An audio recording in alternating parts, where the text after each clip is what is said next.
রেমালের আঘাত মোংলায়। আলী আজিম, মোংলা প্রতিনিধি। ঘূর্ণিঝড় রেমালের আঘাতে মোংলায় ব্যাপক ক্ষয়ক্ষতি হয়েছে।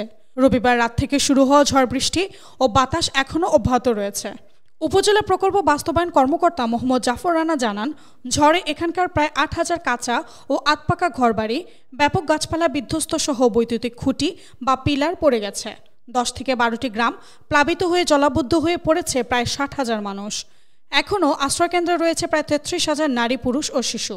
এছাড়া বিভিন্ন এলাকায় প্রায় ২,০০০ চিংড়ি ঘের প্লাবিত হয়েছে বলে জানিয়েছেন উপজেলা মৎস্য কর্মকর্তা অঞ্জন বিশ্বাস। এদিকে ঝড়ের কারণে রবিবার সকাল থেকে বিদ্যুৎ সরবরাহ বিচ্ছিন্ন রয়েছে পুরো এলাকা জুড়ে।